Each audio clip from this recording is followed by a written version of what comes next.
हम लोग इस वीडियो में डिस्कस करने वाले हैं क्लास 8 के पहला चैप्टर रेशनल नंबर जो है उसके कंसेप्ट्स का इंट्रोडक्शन का। आइए हम लोग क्लास 8 के क्लास चैप्टर 1 रेशनल नंबर के सभी कंसेप्ट्स को एकत्रित करते हैं, क्योंकि अगर आपके पास कंसेप्ट होगा तो सॉल्यूशन आप खुद ब खुद करेंगे। सबसे पहले रेशनल नंबर को हम लोगों को समझना है। मित्र, आप जानते हैं कि अगर हमें रेशनल नंबर को समझना है तो उससे पहले हमें मैथ के बेसिक टर्मिनोलॉजी का ज्ञान होना चाहिए, और जब जो ज्ञान बेसिक टर्मिनोलॉजी का है उसका हमने पार्टिकुलर वीडियो बनाया हुआ है उस बेसिक टर्मिनोलॉजी का। उस बेसिक टर्मिनोलॉजी में आपको डिजिट के बारे में, नंबर के बारे में, टाइप्स ऑफ नंबर के बारे में, real number, imaginary number, positive integer, negative integer, natural, whole, prime number, twin prime number, coprime number, integer, उन सभी के बारे में हमने बताया हुआ है बहुत ही बेहतरीन तरीके से। अगर आप उस वीडियो को नहीं देखे हैं तो इसी चैनल में जा कर के आप उस वीडियो को देखिए। उसके बाद आपको एक बेहतरीन तरीका से रेशनल नंबर अंडरस्टैंड होगा, ये समझ में आएगा। तो आइए हम लोग शुरुआत करते हैं रेशनल नंबर के बारे में। देखिए, रेशनल नंबर सबसे पहले हम लोग कहेंगे किसको, तो दुनिया में अगर कोई भी नंबर p/q के फॉर्म में होगा, p/q के फॉर्म में होगा और उसका q जो होना चाहिए वह 0 के इक्वल्स नहीं होना चाहिए, और p and q both are क्या होना चाहिए, इंटीजर्स होना चाहिए। p and q are integers, p and q both are integers, दोनों p और q इंटीजर्स होना चाहिए, तो उस नंबर को हम लोग रेशनल नंबर कह देंगे। क्या कह देंगे? उस नंबर को रेशनल नंबर कह देंगे। जैसे कि हम लोग एक एग्जांपल ले लेते हैं 3/5। क्या ले लिए? 3/5। तो इस 3/5 में देखिए इसका p भी क्या है, p भी क्या है, इंटीजर है, और q भी क्या है, इंटीजर है। मतलब 3 क्या है, इंटीजर है, 5 क्या है, इंटीजर है। तो दोनों इंटीजर है, और इसका q को देखना है जो कि क्या है, 5, और 5 कभी 0 के इक्वल्स नहीं होगा। तो आसानी से हम लोग कह सकते हैं कि यह 3/5 जो है वो रेशनल नंबर है। क्या है? 3/5 जो है वो रेशनल नंबर है। दूसरा नंबर हम लोग 0 को लेते हैं। दूसरा नंबर 0 को चेक करेंगे, क्या 0 रेशनल नंबर है, क्या 0 रेशनल नंबर है। तो हम लोग इसको लिख सकते हैं 0/1। क्या लिख सकते हैं? 0/1। तो ये भी p के फॉर्म में आ गया, ये भी q के फॉर्म में आ गया। मेरे भाई, आप फॉर डिफिनेशन जो समझते हैं तो उसमें कहा जाता है कि q आपका 0 के इक्वल नहीं होना चाहिए, लेकिन p तो 0 हो सकता है, p तो 0 हो सकता है। तो यहाँ p ही 0 है और q 0 नहीं है, तो इसलिए 0 जो है वह खुद रेशनल नंबर है। 0 क्या है? रेशनल नंबर है। तो 0 को हम लोग लिख सकते हैं 0/1। क्या लिख सकते हैं? 0/1। इसलिए 0 हमारा क्या हो गया? रेशनल नंबर हो गया। क्या हो गया? रेशनल नंबर हो गया। तो अगर आप कोई भी दुनिया का नंबर लिख सकते हैं, -7/5, तो ये भी हो जाएगा आपका रेशनल नंबर। कोई भी नंबर आप क्या लिख सकते हैं? रेशनल नंबर लिख सकते हैं, क्योंकि उसका जो न्यूमरेटर होगा और डिनोमिनेटर होगा दोनों आपका इंटीजर होना चाहिए, और उसका q जो है, उसका जो डिनोमिनेटर है वह 0 के बराबर नहीं होना चाहिए। अब यह रेशनल नंबर दो टाइप्स में बढ़ जाता है। एक हो जाता है पॉजिटिव रेशनल नंबर, एक हो जाता है नेगेटिव रेशनल नंबर। एक हो जाता है हमारा कौन? पॉजिटिव रेशनल नंबर, और एक हो जाता है नेगेटिव रेशनल नंबर। अब पॉजिटिव रेशनल नंबर कौन होगा और नेगेटिव रेशनल नंबर कौन होगा, इनके बारे में हम लोग समझेंगे। कोई भी रेशनल नंबर जिसका जो न्यूमरेटर हो और डिनोमिनेटर हो दोनों पॉजिटिव हो, दोनों क्या हो? पॉजिटिव हो, तो ही वह क्या कहलाएगा? पॉजिटिव रेशनल नंबर कहलाएगा। जैसे कि हम एक एग्जांपल 4/5 को ले चुके हैं। किसको ले चुके हैं? 4/5 का जो एग्जांपल लिए हैं, तो इसमें देखिए इसका न्यूमरेटर भी पॉजिटिव है और डिनोमिनेटर भी पॉजिटिव है। या तो दोनों पॉजिटिव होना चाहिए या तो दोनों नेगेटिव होना चाहिए, या तो दोनों पॉजिटिव होना चाहिए या तो दोनों नेगेटिव होना चाहिए। क्योंकि इस 4/5 को अगर हम -4/-5 लिख लेंगे तो माइनस माइनस तो यूं ही कैंसिल हो जाएगा, तो भी यह 4/5 ही आएगा, तब यह पॉजिटिव रेशनल नंबर हो जाएगा। क्या हो जाएगा? पॉजिटिव रेशनल नंबर हो जाएगा। तो दोनों केस में क्या होना चाहिए? या तो न्यूमरेटर भी पॉजिटिव हो, या तो डिनोमिनेटर भी पॉजिटिव हो, या दोनों नेगेटिव हो, तो वह हो जाएगा कौन सा? Positive rational number. क्या हो जाएगा? Positive rational number. अब नेगेटिव रेशनल नंबर क्या होगा? या तो उसका न्यूमरेटर नेगेटिव होना चाहिए, या तो उसका न्यूमरेटर नेगेटिव होना चाहिए, या तो उसका डिनोमिनेटर डिनोमिनेटर नेगेटिव होना चाहिए। दोनों में से एक को नेगेटिव होना पड़ेगा, दोनों में से एक को नेगेटिव होना पड़ेगा, तो ही वह नेगेटिव रेशनल नंबर कहलाएगा। अगर दोनों नेगेटिव हो गया तो वो तो पॉजिटिव रेशनल नंबर हो जाएगा। तो इसलिए या तो न्यूमरेटर को नेगेटिव होना पड़ेगा या तो डिनोमिनेटर को नेगेटिव होना पड़ेगा, और दोनों में से अगर कोई एक भी नेगेटिव है तो वह नेगेटिव रेशनल नंबर बनेगा, या दोनों में से दोनों पॉजिटिव है तो वह पॉजिटिव बनेगा, या दोनों नेगेटिव है तो भी पॉजिटिव रेशनल नंबर ही बनेगा। अब हम लोगों को इक्विवेलेंट ऑफ रेशनल नंबर के बारे में समझना है। इक्विवेलेंट ऑफ रेशनल नंबर क्या होता है? देखिए मेरे भाई, अगर आपके पास a बाई बी है, क्या है? a बाई बी है, तो इसमें अगर a में भी m से मल्टीप्लाई कर देंगे और b में भी m से मल्टीप्लाई कर देंगे तो जो हमें am बाई bm मिलेगा वह a बाई b का इक्विवेलेंट कहलाएगा। क्या कहलाएगा? इक्विवेलेंट कहलाएगा, समतुल्य कहलाएगा। मतलब कि वह अगर उसे स्टैंडर्ड फॉर्म में लाया जाए तो फिर वह a बाई बी के बराबर ही होगा, उसके समान मान का ही होगा। इसलिए इसे कहते हैं equivalent rational number. Equivalent rational number कहने का मतलब कोई भी रेशनल नंबर अगर हमारे पास है तो सेम टर्म से अगर ऊपर भी मल्टीप्लाई कर दिया जाए और उसी सेम टर्म से अगर नीचे भी मल्टीप्लाई कर दिया जाए तो वह दोनों आपस में एक दूसरे का इक्विवेलेंट रेशनल नंबर कहलाएगा। जैसे कि एग्जांपल में हमने 3/7 को ले लिया है, तो इस 3/7 में अगर 4 से ऊपर भी मल्टीप्लाई कर दिया जाए और 4 से डिनोमिनेटर भी मल्टीप्लाई कर दिया जाए तो जो हमारे पास वैल्यू आएगा 12/28, तो ये भी कहलाएगा इस 3/7 रेशनल नंबर के इक्विवेलेंट रेशनल नंबर। क्या कहलाएगा? Equivalent rational number. I hope आप इस इक्विवेलेंट रेशनल नंबर को समझ पाए होंगे। अब ढेर सारा एग्जांपल लीजिए, हम एक दो एग्जांपल करवाते हैं, आप हजारों एग्जांपल को उठा सकते हैं और उसके इक्विवेलेंट रेशनल नंबर को तलाश कर सकते हैं। क्योंकि हमें एक छोटे से लेक्चर में पूरा कंसेप्ट को कवर करना है, इसलिए हम कम से कम एग्जांपल लेंगे। लेकिन आप अगर देख रहे हैं तो आप अपने से एग्जांपल को तैयार कीजिए और कम से कम 10 रेशनल नंबर का इक्विवेलेंट रेशनल नंबर लिखिए। और अगर आप डिफिनेशन नहीं लिख पा रहे हैं तो जब हम डिफिनेशन को बोल रहे होते हैं तो उस समय आप वीडियो को पॉज कर दीजिए और उसके बाद हमारे द्वारा जो बताया जाता है उसको रोक रोक करके अपनी डिफिनेशन को भी पूरा कर सकते हैं। ठीक है, आइए नेक्स्ट जो हमारा टॉपिक है उसको समझते हैं। देखिए भाई, हम लोगों का जो नेक्स्ट टॉपिक है इस रेशनल नंबर का समझने वाला, वो हमें standard form of rational number को समझना है। कोई भी स्टैंडर्ड फॉर्म कब होगा रेशनल नंबर को, उसके स्टेटमेंट को समझिए। Any rational number a by b is said to be in standard form if a and b are integers having no common divisors other than one between a and b। मतलब कि हम a by b एक rational number लिखते हैं और उस rational number a और b के बीच में एक के अलावे और कोई भी कॉमन डिविजर्स नहीं होना चाहिए, तो ही हम लोग उसे standard form of rational number कहेंगे। जैसे कि हम 12/18 एक एग्जांपल लिए हैं रेशनल नंबर का, तो इसके बीच में आपको पता है एक के अलावे बहुत सारे ऐसे कॉमन नंबर हैं जो दोनों को डिवाइड करता हो। सबसे पहले आपको 2 से हो गया, 3 से हो गया, ये 6 से हो जाएगा जो दोनों से डिविजिबल है। तो अगर हम इसे 6 से उड़ा देंगे तो 6 2 जा 12 हो जाएगा, 6 दूनी 12 और 6 तिया 18 हो जाएगा, 6 दूनी 12 और 6 तिया 18 हो जाएगा। तो 2/3 मिल जाएगा। कहाँ मिल जाएगा? 2/3 या 2/3 हमको मिल जाएगा। लेकिन अब इस 2/3 के बीच में कोई भी एक ऐसा फैक्टर को दिखा दीजिए, कोई भी एक ऐसा नंबर को बता दीजिए जो इसको डिवाइड करता हो एक के अलावे। तो आप अभी से रात में अगर आप देख रहे हैं तो सुबह तक बैठे रह जाइएगा, एक के अलावे आपको कोई भी कॉमन डिविजर नहीं मिलेगा। इसका मतलब है कि यह जो 2/3 है इस 12/18 रेशनल नंबर का स्टैंडर्ड फॉर्म है। क्या है? 12/18 जो रेशनल नंबर दिया गया है इसका स्टैंडर्ड फॉर्म है। इसके अलावे भी आप बहुत सारे एग्जाम्पल को उठा सकते हैं। जैसे कि हम ले लिए 50/75। क्या ले लिए? 50/75। देखिए आपके मन में जो होता है उसको हवा में उड़ाई। 5 10 जा हो जाएगा 50 और 5 15 हो जाएगा कितना? 75। फिर हो जाएगा 5 2 जा 10 और 5 3 जा 15, तो 2/3, इसका भी क्या हो जाएगा 2/3। इस 50/75 है, इसका स्टैंडर्ड फॉर्म हो जाएगा, क्या हो जाएगा 2/3। अब इस 2/3 के बीच में, 2 और 3 के बीच में एक के अलावे और कोई भी नंबर नहीं है जो इसको क्या करता हो, डिवाइड करता हो, क्या करता हो, डिवाइड करता हो। और standard number of rational number वही हो जाता है जो कि ए और बी के बीच में एक के अलावे और कोई भी डिविजर्स नहीं होना चाहिए।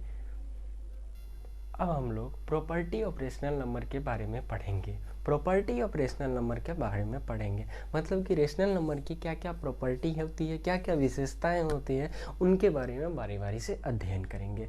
आप हमारे साथ बने रहिए, हम लोग एक एक कंसेप्ट को समझते चलेंगे, है कि नहीं, बोलिए है कि नहीं। हाँ ठीक है, आइए समझिए।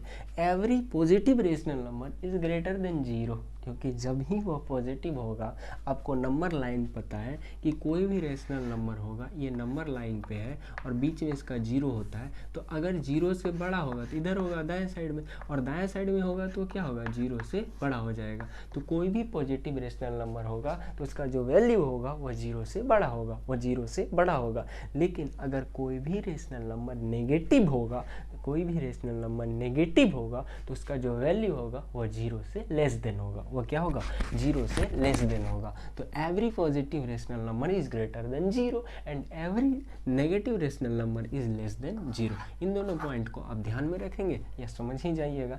अब आगे के प्रॉपर्टी के बारे में अगर हम लोग समझेंगे तो पहला प्रॉपर्टी होता है closure property of rational number. Closure property of rational number क्या होता है कि यदि आप दो रेशनल नंबर का सम कीजिएगा या दो रेशनल नंबर का सब्सट्रैक्शन कीजिएगा या दो रेशनल नंबर का मल्टीप्लिकेशन कीजिएगा या दो रेशनल नंबर का डिवीजन कीजिएगा, तो हर एक कंडीशन में आपको रेशनल नंबर ही मिलेगा, हर एक कंडीशन में आपको रेशनल नंबर ही मिलेगा। जैसे कि हम क्लोजर प्रॉपर्टी में समझे, कोई भी एग्जांपल ले लीजिए, आप 3/5 और 2/5 ले लीजिए और दोनों का सम कीजिए, तो 5 का एलसीएम 5 होगा और 3 + 2 5/5, वैल्यू आपको 1 मिलेगा और इस 1 को आप 1/1 के रूप में लिख सकते हैं। तो यहाँ मेरे भाई गौर फरमाइए कि क्या क्यू जो है वह 0 के इक्वल है। क्यू कहने का मतलब हमारा डिनोमिनेटर होता है। क्या डिनोमिनेटर 0 के इक्वल्स है? क्या डिनोमिनेटर जो हर है वह 0 के बराबर है? वह जो हर है वह 0 के बराबर है? तो हर 0 के बराबर नहीं है। जो नीचे वाला होता है उसे अंश और उसे हर, और ऊपर वाले को अंश। तो ऊपर वाले न्यूमरेटर, नीचे वाला डिनोमिनेटर। तो यह हो गया डिनोमिनेटर और 0 के इक्वल नहीं है, और यह p/q के फॉर्म में आ गया। और p/q के फॉर्म में आने के साथ साथ q 0 के बराबर नहीं है और p और q दोनों ही इंटीजर है, तो इसलिए रेशनल नंबर होगा, रेशनल नंबर होगा।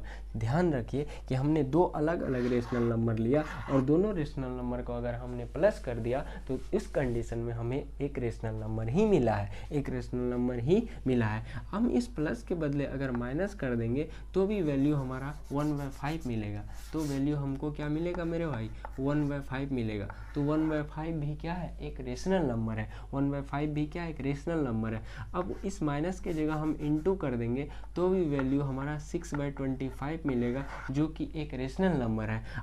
अब क्या कीजिए, प्लस भी कर चुके हैं, माइनस भी कर चुके हैं, इनटू भी कर चुके हैं, अब आप डिवाइड कर लीजिए। अगर आप डिवाइड कीजिएगा तो यहाँ आपका वैल्यू होगा 3/5 और यह डिवीज़न इनटू में बदलेगा और 5/2 हो जाएगा।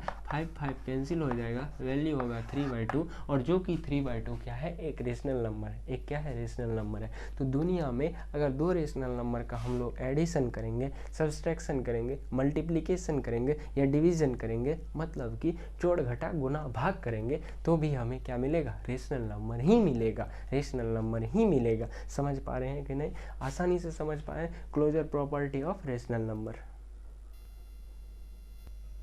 देखिए क्लोजर प्रॉपर्टी को हम लोग समझ चुके हैं। अब हम लोग नेक्स्ट प्रॉपर्टी को समझेंगे जो हमारा होगा कम्यूटेटिव प्रॉपर्टीज। क्या हो जाएगा, कम्यूटेटिव प्रॉपर्टीज। कम्यूटेटिव प्रॉपर्टीज़ क्या कहता है उनके बारे में हम लोग समझेंगे।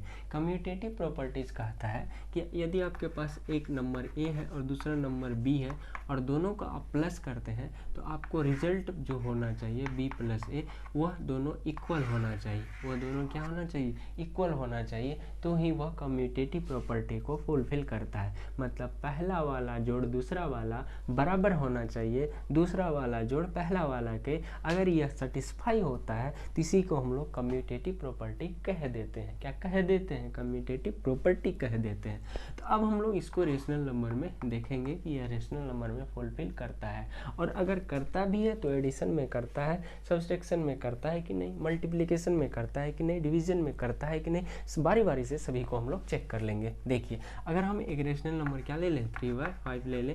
देखिए मेरे भाई हम बार बार 3/5 रिपीट कर रहे हैं, इसका मतलब वो बार बार एग्जाम्पल में आ जाता है, लेकिन आप इसके अलावा कोई भी लेंगे तो भी वही बात बनेगी जो हम बताना चाह रहे हैं।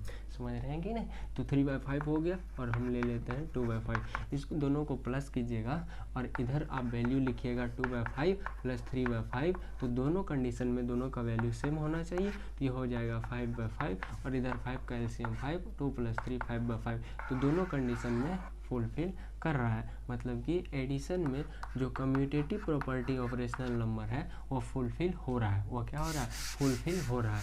लेकिन यही कंडीशन अगर हम सब्सट्रैक्शन में चेक करेंगे तो हमें पता चलेगा कि क्या कम्यूटेटिव प्रॉपर्टी सब्सट्रैक्शन में फुलफिल होता है कि नहीं होता है। तो हम फिर वही एग्जांपल को रिपीट कर लेते हैं, 3/5 माइनस 2/5, तो वैल्यू हो जाएगा, और इधर हमें करना होगा 2/5 माइनस 3/5। तो 5 का एलसीएम 5 हो गया, 3 में से 2 को माइनस कीजिएगा तो वैल्यू होगा 1/5। क्या होगा? 1/5। और इधर आप लेकिन 5 का एलसीएम 5 होगा, और 2 में 3 को माइनस करने जब बैठिएगा ना तो आप अभी से सुबह तक माइनस कर लीजिएगा और वैल्यू आपका आएगा -1। क्या आएगा? -1। तो यहाँ वैल्यू आपका आ जाएगा -1/5। तो ये है 1/5, ये है -1/5। आप ही बताइए क्या दोनों इक्वल है? आप ही बताएं क्या दोनों इक्वल है? दोनों इक्वल नहीं है। आप बताइएगा नहीं है सर। क्या है? नहीं है। तो दोनों जब इक्वल नहीं है, जब दोनों इक्वल नहीं है तो इसका मतलब है commutative property of rational number doesn't follow on subtraction. Doesn't follow on subtraction मतलब सब्सट्रैक्शन में जो commutative property of rational number है वो फुलफिल ही नहीं करता है, वो फुलफिल ही नहीं करता है। अब हम लोग मल्टीप्लिकेशन में चेक कर लेंगे। किस में कर लेंगे? मल्टीप्लिकेशन में चेक करेंगे। इधर भी मल्टीप्लाई करेंगे, इधर भी। तो 3 × 2 = 6/25 और 2 × 3 = 6/25। तो देखिए दोनों कंडीशन में इक्वल आ रहा है, तो इसका मतलब है कम्यूटेटिव प्रॉपर्टी जो है वो रेशनल नंबर का मल्टीप्लिकेशन में एकदम फिट बैठता है। क्या बैठता है? एकदम ही फिट बैठता है। मल्टीप्लिकेशन भी हमारा चेक हो गया। अब हम लोग डिवीजन में चेक करेंगे। किस में चेक करेंगे? डिवीजन में। तो डिवीजन में अगर हम चेक करेंगे ना भैया तो ये हो जाएगा 3/5 और इंटू में चल जाएगा 5/2, इधर हो जाएगा 2/5, इधर इंटू में चल जाएगा 5/3। तो यहाँ वैल्यू आपको मिलेगा 15/10 और यहाँ वैल्यू मिलेगा 10/15। क्या दोनों इक्वल है? नहीं है, दोनों इक्वल नहीं है। तो इसका कहने का मतलब है कि कम्यूटेटिव प्रॉपर्टी जो है वो रेशनल नंबर के एडिशन में फुलफिल करता है, लेकिन जब हमने सब्सट्रैक्शन में चेक किया तो फुलफिल नहीं हुआ। लेकिन फिर हमने मल्टीप्लिकेशन में चेक किया तो फुलफिल हो गया, लेकिन डिवीजन में चेक करने के लिए गया तो फुलफिल नहीं हुआ। तो commutative property of rational number addition और मल्टीप्लिकेशन में एकदम सटीक बैठता है, जबकि सब्सट्रैक्शन और मल्टीप्लिकेशन में उछल के भाग जाता है और फुलफिल नहीं हो पाता है, जिसका हमने बेहतरीन एग्जाम्पल की तरह आपको समझाना चाहा। लेकिन अगर आप भी समझने में दिक्कत है तो आप अपने मन से एग्जाम्पल को उठाइए और उसको बैठाइए, क्या कम्यूटेटिव प्रॉपर्टी में वो फुलफिल बैठता है या नहीं बैठता है। देखिए भैया अब हम लोगों का नेक्स्ट प्रॉपर्टी होता है एसोसिएटिव प्रॉपर्टी। क्या होता है एसोसिएटिव प्रॉपर्टी? इसके बारे में हमें समझना है। देखिए अगर a + b और +c है तो हम पहले अगर स्मॉल ब्रैकेट किसी भी चीज़ में लगा देते हैं तो सबसे पहले वर्क हमारा स्मॉल ब्रैकेट का आ जाता है। हाँ, उसको आप समझ पा रहे होंगे, वो बोर्ड मास का कंसेप्ट है जो आप बचपन से पढ़ते आ रहे होंगे। तो यहाँ अगर हम a + b पहले को जोड़ देते हैं और जोड़ने के बाद जो बचता है c में जोड़ेंगे, तो और दूसरे वाले कंडीशन में RHS वाले पार्ट में a को बाहर रख लेते हैं और b + c को पहले कर देते हैं, तो भी जो रिजल्ट मिलेगा वो हमारा सेम आना चाहिए। अगर सेम आ रहा है तो इसका मतलब है कि वो एसोसिएटिव प्रॉपर्टी को फॉलो कर रहा है, मतलब एसोसिएटिव प्रॉपर्टी उस पर जचता है। क्या करता है? जचता है। तो क्या यहाँ जचता है कि नहीं उसको चेक करते हैं। हमने एग्जांपल ले लिया 3/5 + 2/5, इन दोनों का काम पहले कर लिया। फ्रैक्शन है, एडिशन का फ्रैक्शन है, जिसे आप आसानी से कर चुके होंगे। तो एडिशन का फ्रैक्शन कीजिएगा और ये हो जाएगा +4/5, तो ये हो जाएगा 3/5 और ये हो जाएगा 2/5 + 4/5। यहाँ वैल्यू आपको 5/5 + 4/5, यहाँ LHS में भी 9/5 मिलेगा और RHS में भी 9/5 मिलेगा। तो यहाँ जब हम एक एग्जाम्पल को उठाए और उसको एडिशन में चेक किए तो हमें मिल गया कि यह जो एसोसिएटिव प्रॉपर्टी है वो एडिशन में वर्क कर रहा है। तो आपका काम है कि मल्टीप्लिकेशन में यह जो सब्सट्रैक्शन में वर्क करता है कि नहीं उसको आप चेक करेंगे, मल्टीप्लिकेशन में वर्क करता है कि नहीं आप चेक करेंगे। सेम एग्जांपल उठाइए, केवल साइन को बदल दीजिए और अपने से चेक कर डालिए। क्या कर डालिए? अपने से चेक कर डालिए क्या यह डिवीजन में वर्क करता है कि नहीं। इसको आपको अपने से खुद से चेक करना है और चेक करके कमेंट जरूर करना है कि क्या वर्क कर रहा है या नहीं कर रहा है। अब हम लोगों का नेक्स्ट प्रॉपर्टी होता है डिस्ट्रीब्यूटिव प्रॉपर्टी। क्या होता है? Distributive property. डिस्ट्रीब्यूटिव प्रॉपर्टी है कि अगर a of b plus c है, क्या है? a of b plus c है, तो इसका मतलब हो जाएगा ab प्लस a को b से पहले मल्टीप्लाई कर दीजिए, ये हो जाएगा ab, और फिर यही a को c से भी मल्टीप्लाई कर दीजिए, ये हो जाएगा ab प्लस ac। क्या हो जाएगा? ab plus ac। तो ab प्लस जो ac होगा यही होता है डिस्ट्रीब्यूटिव प्रॉपर्टी। क्या होता है? Distributive property. तो रेशनल नंबर में अगर आपको कहीं 3/5 ऑफ 4/5 प्लस 3/5 लिखा हुआ होगा तो आप इसका अगर सॉल्यूशन करने के लिए बैठिएगा, हॉल करने के लिए चाहिएगा, तो इसका मतलब होगा कि 3/5 को पकड़ के पहले 4/5 से मल्टीप्लाई करना होगा, 3/5 × 4/5 करना होगा, फिर प्लस करना होगा, फिर इस 3/5 को इंटू करना होगा 3/5 से, तो वैल्यू मिलेगा 12/25 और प्लस करना होगा 9/25। तो यहाँ से वैल्यू आपको मिलेगा 19/25। क्या मिलेगा? सॉरी 21/25, 21/25। तो इस तरह से distributive property of rational number work करता है। इसका काम आपको बहुत सारे क्वेश्चन को करने में होगा, इसलिए आप इसको आसानी से अपने शब्दों में समझ पाए होंगे। लोग आगे की प्रॉपर्टी के बारे में समझेंगे तो रेशनल नंबर में हम लोगों का आगे का प्रॉपर्टी होता है एडिटिव आइडेंटिटी। क्या होता है मेरे भाई? Additive identity. एडिटिव आइडेंटिटी क्या होता है इसके बारे में हमें समझना है। एडिटिव आइडेंटिटी होता है किसी भी रेशनल नंबर में आप एक ऐसे टर्म को प्लस करेंगे जिससे कि उसका वैल्यू अनचेंज्ड हो। अनचेंज्ड कहने का मतलब बदलाव रहित हो, यानी कि उसमें बदलाव नहीं होना चाहिए, बदलाव नहीं होना चाहिए। तो दुनिया में केवल एक ऐसा टर्म जीरो ही है जिसको कि अगर आप किसी भी टर्म में प्लस कर दीजिएगा तो उसका वैल्यू जो है उस टर्म का बरकरार रहेगा या अनचेंज रहेगा। तो हमें अगर पूछा जाए कि 4/5 का एडिटिव आइडेंटिटी क्या होगा, तो हमें यह समझना है कि 4/5 में हमें एक ऐसे टर्म को ऐड करना है जिससे कि इसका जो वैल्यू हो वह अनचेंज्ड हो। तो हम पाएंगे कि वह वैल्यू जीरो ही है, वह वैल्यू जीरो ही है, और जीरो के अलावे ऐसा कोई भी वैल्यू नहीं है जिसको कि 4/5 में अगर प्लस कर दिया जाए तो 4/5 का वैल्यू अनचेंज्ड हो। तो zero is the additive identity of 4/5। उसी तरह से हमें यह पूछा जाए 3/7 का एडिटिव आइडेंटिटी क्या होगा। 3/7 का एडिटिव आइडेंटिटी क्या होगा? तो 3/7 में हमें एक ऐसे टर्म को प्लस करना है जिससे कि उसका वैल्यू अनचेंज्ड हो। तो हमें पाएंगे कि हमें जीरो ही है। तो किसी भी नंबर का अगर हमें एडिटिव आइडेंटिटी लाना है, इसका मतलब है कि उस नंबर में हमें एक ऐसे नंबर को प्लस करना है, एक ऐसे टर्म को प्लस करना है जिससे कि उसका वैल्यू अनचेंज्ड हो, और मतलब कि बदलाव बिना ही रहे, तो ऐसा वैल्यू केवल जीरो मिलेगा। तो जीरो जो होगा वह सभी नंबर का एडिटिव आइडेंटिटी होगा कि नहीं। अब हम लोग नेक्स्ट टॉपिक पे आते हैं। तो हमें समझना है एडिटिव इन्वर्स। क्या समझना है? Additive inverse. जिस तरह से हम लोगों ने एडिटिव आइडेंटिटी को समझा है उसमें है कि एक ऐसे टर्म को प्लस करना है जिससे कि उसका वैल्यू अनचेंज्ड रहे। लेकिन एडिटिव इन्वर्स में हम लोग एक ऐसे टर्म को किसी भी रेशनल नंबर में जोड़ेंगे जिससे कि उसका वैल्यू क्या हो जाए, जीरो हो जाए, जिससे कि उसका वैल्यू क्या हो जाए, जीरो। तो एक ऐसे टर्म को इस नंबर में प्लस करना है जो भी गिवन रेशनल नंबर होगा जिसका हमें एडिटिव इन्वर्स निकालना है, तो उसमें एक ऐसे नंबर को जोड़ना होगा जिससे कि उसका वैल्यू जीरो हो जाए। और अगर दुनिया में किसी नंबर गिवन हो और उस नंबर को वैल्यू को जीरो करना है और उसमें कुछ ऐड करके उसका वैल्यू को जीरो करना है, तो साधारण सा बात है कि उसके साइन को आप बदल करके उसमें प्लस कर दीजिए। उसके साइन को बदल करके आप उसमें क्या कर दीजिए, प्लस कर दीजिए। तो ये हो जाएगा 4/7, 4/7, है ना। तो इसका हमें निकालना है एडिटिव इनवर्स। क्या निकालना है, एडिटिव इनवर्स। तो इसमें हमको प्लस करना होगा -4/7। क्या करना होगा, प्लस में -4/7। अब देखिए, अब प्लस इंटू माइनस होता है माइनस, प्लस इंटू माइनस क्या होता है, माइनस। तो 4 प्लस इंटू माइनस माइनस, तो 4 - 7, माइनस कीजिएगा 4 - 7, 4/7 में 4/7 को घटा ही दीजिएगा तो बचेगा क्या, जीरो ही ना बचेगा। आप दूसरा भी एग्जाम्पल ले सकते हैं, कोई भी एग्जाम्पल उठाइए इस दुनिया में। आप 7/8 का आपको क्या पूछेगा, एडिटिव इन्वर्स, तो आपका जवाब होगा कि इसका जो एडिटिव इन्वर्स होगा -7/8 होगा।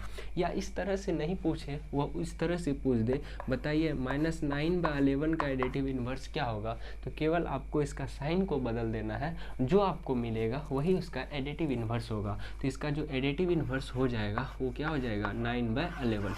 मतलब कि जो आपको गिवन हो उसका साइन को बदल दीजिए, अगर वो प्लस में है तो उसको माइनस बना लीजिए और माइनस में है तो प्लस बना लीजिए, तो इसका आपको एडिटिव इन्वर्स मिल जाएगा। और क्यों ऐसा होता है वो बात आपको हमने बता दिया है, समझे हैं कि नहीं। अगर हम लोग अब नेक्स्ट टॉपिक की ओर कंटिन्यू करेंगे या प्रोसीड करेंगे तो हमारा नेक्स्ट टॉपिक होगा समझने वाला मल्टीप्लिकेटिव आइडेंटिटी। क्या होगा, मल्टीप्लिकेटिव आइडेंटिटी। मल्टीप्लिकेटिव आइडेंटिटी क्या होता है, दुनिया में आपको कोई भी रेशनल नंबर दे देगा और उसको आपको पूछे जाएगा मल्टीप्लिकेटिव आइडेंटिटी, तो इसका मतलब है उस रेशनल नंबर में एक ऐसे नंबर से आपको मल्टीप्लाई करना है जिससे कि उसका वैल्यू अनचेंज्ड रहे। जिस तरह से हमने एडिटिव आइडेंटिटी में समझा था कि एक ऐसे नंबर को प्लस करेंगे जिससे कि उसका वैल्यू अनचेंज्ड रहे, तो इसमें मल्टीप्लिकेटिव है, आइडेंटिटी है। तो मल्टीप्लिकेटिव मतलब मल्टीप्लिकेशन करना, वो भी एक ऐसे नंबर से जिससे कि उसका वैल्यू अनचेंज्ड रहे। तो दुनिया में केवल एक 1 जो है एक ऐसा नंबर है जिससे कि किसी भी नंबर में आप मल्टीप्लाई कर दीजिएगा तो उसका वैल्यू जो होगा वह अनचेंज्ड रहेगा, मतलब कि बदला हुआ रहेगा, बदला हुआ नहीं रहेगा, बदला हुआ नहीं रहेगा। तो इस 8/17 का अगर हमें क्या निकालना हो, मल्टीप्लिकेटिव आइडेंटिटी,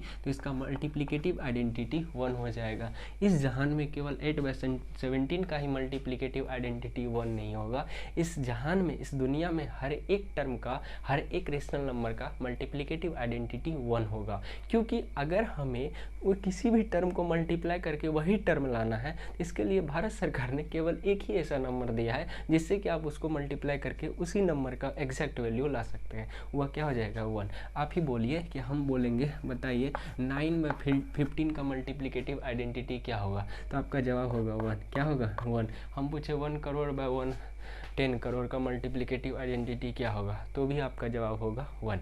मल्टीप्लिकेटिव आइडेंटिटी साधारणतः आप समझिए किसी भी टर्म का वह वैल्यू होता है जिससे कि मल्टीप्लाई करने पर हमें वही टर्म एग्जैक्ट चाहिए, एग्जैक्ट वैल्यू का चाहिए, उसमें किसी भी प्रकार का बदलाव नहीं चलेगा, बदलाव नहीं चलेगा। समझ पाए हैं कि नहीं।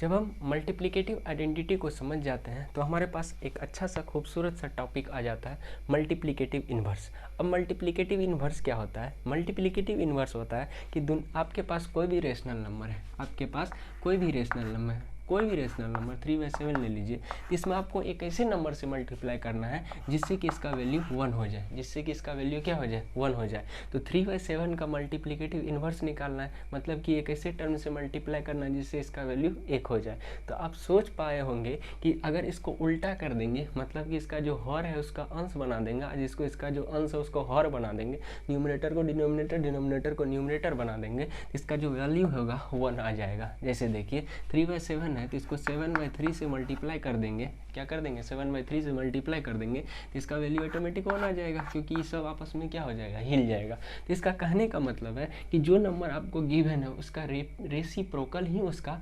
मल्टीप्लिकेटिव इन्वर्स होता है, उसका रेसिप्रोकल ही क्या होता है, मल्टीप्लिकेटिव इन्वर्स होता है।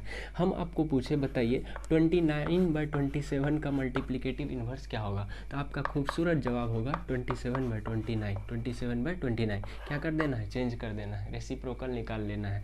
मतलब जो नीचे है ऊपर चल जाएगा, जो ऊपर है वो नीचे आ जाएगा, जो नीचे है ऊपर, जो ऊपर है वो नीचे। तो आसानी से आप मल्टीप्लिकेटिव इन्वर्स निकाल लीजिएगा। ध्यान रखिए कि एक पॉइंट को आप समझिए, क्योंकि यही सब पॉइंट पे आपका एक्सरसाइज बेस्ड होगा, और आप इस पॉइंट को भली भांति एकदम 100% समझ जाता है ना, तो चैप्टर को यूं हवा में उड़ाते निकल जाइएगा। देखिए हम लोग सभी हर एक टॉपिक को कवर कर चुके हैं। अब इस चैप्टर का लास्ट टॉपिक बचता है multiplicative property of zero. Multiplicative property of zero हम लोग अब उस पर 100% फोकस के साथ समझेंगे। मल्टीप्लिकेटिव प्रॉपर्टी ऑफ जीरो क्या होता है। मल्टीप्लिकेटिव प्रॉपर्टी ऑफ जीरो में हम लोग समझते हैं कि अगर किसी भी नंबर में हम लोग जीरो से मल्टीप्लाई कर देंगे तो उसका वैल्यू जीरो हो जाएगा, उसका वैल्यू जीरो हो जाएगा। जैसे कि एग्जांपल में हमने 3/7 लिया और इसको जीरो से मल्टीप्लाई कर दिया तो इसका वैल्यू आ गया जीरो। तो आपके मन में होता होगा ये 3/7 ली है ना, हम 10 करोड़ ले लेंगे तब इसको जीरो से मल्टीप्लाई करेंगे तो इसका वैल्यू जीरो होगा। तो आपका जवाब होगा बिल्कुल होगा। क्यों नहीं होगा, क्योंकि मल्टीप्लिकेटिव प्रॉपर्टी ऑफ जीरो हमें यह बताता है कि किसी भी नंबर में अगर हम जीरो से मल्टीप्लाई कर देंगे तो उसका वैल्यू जीरो ही होगा, चाहे वो एक हो, चाहे वो 10 करोड़ हो, 10 अरब हो, या कुछ भी हो, उसको अगर जीरो से मल्टीप्लाई कर देंगे तो उसका वैल्यू जीरो हो जाएगा। जैसे कि किसी का मन में होता होगा कि माइनस में रहेगा 9/3 और इसको हम जीरो से मल्टीप्लाई कर देंगे तो अब जीरो होगा। काहे नहीं होगा बचवा, तो जीरो ही होगा। किसी भी हाल में हो अगर उसको जीरो से मल्टीप्लाई कर देंगे तो उसका वैल्यू जीरो हो जाएगा। तो आई होप आप बहुत ही अच्छे मन से इस चैप्टर के हर एक कंसेप्ट को कवर कर पाए होंगे। अगर आपको कहीं दिक्कत है तो उसको कमेंट कीजिए, ताकि हम नेक्स्ट वीडियो जब भी प्रोवाइड करवाएं आपको नेक्स्ट चैप्टर का, तब हम उस कमेंट को देखें और आपका वह जो प्रॉब्लम है उसको दूर कर पाएँ। थैंक यू इस परिवार से जुड़ने के लिए। आप यूं ही अपने पढ़ाई को बरकरार रखिए। आपके लिए जहाँ तक संभव हो हर एक कंसेप्ट को हम लाते रहेंगे। जुड़े रहिए मेरे साथ। Thank you very much. मिलेंगे नेक्स्ट वीडियो में। जय हिंद।